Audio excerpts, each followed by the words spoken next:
I'm great. But it's boxing, I love, and boxing, I love, and ring. I respect my opponent. No, I didn't think that was a low blow. I thought that landed, and I've been cheated out of victory tonight, but, you know, what else can I say? But it's boxing, it's not ballet. It's boxing.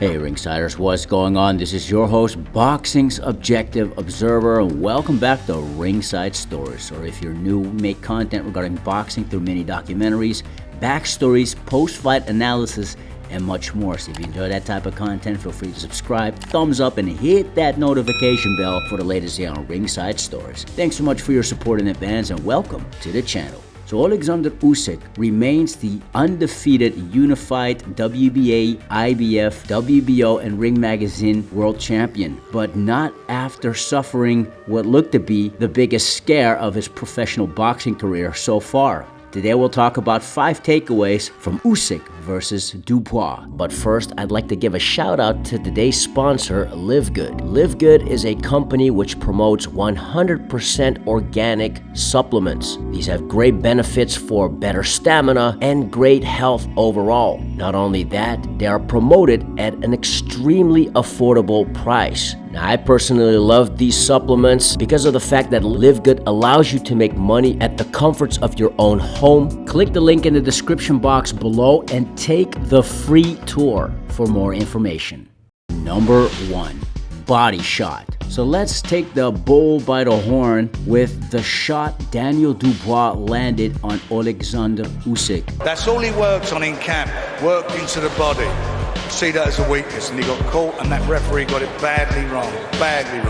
Didn't take any points off him. It's a low blow. Why didn't he take points off him? That was a hometown decision, complete hometown decision. He won that fight because he was not fit to go on. I don't know how long it was, a couple of minutes to recover from a legitimate shot. Yes, it was a borderline shot, and in my opinion, it looked like a legit shot on the waistline. And irrespective whether that shot was not completely legal or below the belt, quote unquote, when Usyk went down, he looked finished. And so Daniel Dubois at least exposed one of Oleksandr Usyk's few weaknesses, which is his body. And in the preview video, you've seen that Oleksandr Usyk, although not a rich history, yet does have a history in not taking body shots the best. Usyk has been dropped even by non-heavyweights. Пожалуйста, последний удар опять за Усика. Вот что такое. It took him 5 minutes to recover, and when he got up, his arm was shaking unexplainably. Now, to be fair, when you take a look at this shot from this angle, you can make a case that some part of the glove or Daniel Dubois' fist hit below the belt. And if this fight wasn't in Poland, which this still felt like Oleksandr Usyk's backyard, a home fight for the unified world champion, the fight in any other country under different circumstances, Usyk could have been counted out in round number 5. What I will say is this: Oleksandr Usyk got up, shook off the incident, and showed defiance, not just surviving the remainder of round 5, but coming back to put it on Daniel Dubois, attempting to dominate his mandatory challenger as if Usyk was lit up and angered or almost embarrassed that happened. Champion in Usyk, we got tremendous respect for him. We thought that was his chink in his armour, and that's what Daniel was trying to exploit. Dan eventually did do that and has been cheated out of a victory. That's called faking it, and the referee fell for it. And I trust Frank Warren in the sense that he's going to lodge a complaint. I'm speechless. I've usually got a lot to say. I'm speechless. The fight ended in round 4, and we got conned out of it, period. Now, of course, Team Dubois are going to scream robbery, and they're going to probably appeal this. But again, let's be fair. Let's say for argument's sake, it wasn't a low blow, and Daniel Dubois was hard done by. Then what about Triple D's last fight when Daniel Dubois was knocked down 3 times in the opening round against Kevin Lerena? Are the critics then going to pretend those 3 3 knockdowns didn't happen and that fight could have been possibly waved off? Can the critics please keep that same energy? Usyk versus Dubois carried on. Daniel Dubois was clearly losing the fight before the knockdown and after the knockdown. He started to wait on Usyk, not a great tactic against a master boxer, and as his output lowered, so did Daniel Dubois' faith in winning this fight. Number 2. Daniel Dubois quit.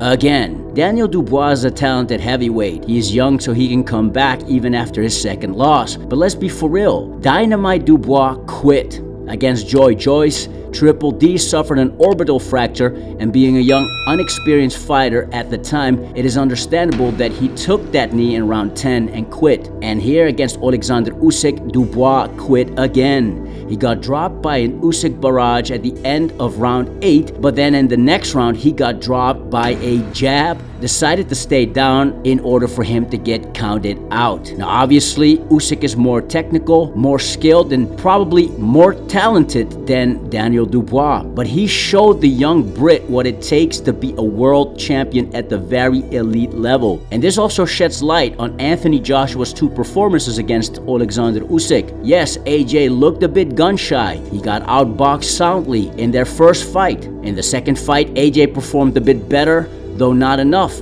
However, even though AJ got hurt on several occasions and maybe even embarrassed a bit, in those 24 rounds, AJ never got dropped and AJ never quit. Number 3, TKO. Usyk's resilience resulted in him marching forward, finding home for his jab all night long, and also his left straight was landing effectively. And though Daniel Dubois was getting hit clean, he was fighting a positive fight. He looked the part, he looked confident, and at times he seemed like he was committing to his shots, giving the unified world champion some clear issues in the opening quarter of the fight, even before that controversial moment in round 5. Every once in a while, Dubois stood and traded with Usyk in the pocket, landing some sneaky shots. But Usyk finally found his groove as the fight progressed, slowly started to break Dubois down, which is accredited to Usyk's stamina. Not only has the Ukrainian proven to be able to move around the ring for 12 rounds against at least then an elite heavyweight, Usyk also proved that he can dish out punishment, emptying his tank without having to take rounds off to recover. And like an experienced hunter, Oleksandr Usyk waited for his opportunities, stepped to his prey when the time came at the end of round 8, and then in round 9, the former undisputed cruiserweight champion of the world put an exclamation mark on his performance, recording his second stoppage win since moving up to heavyweight.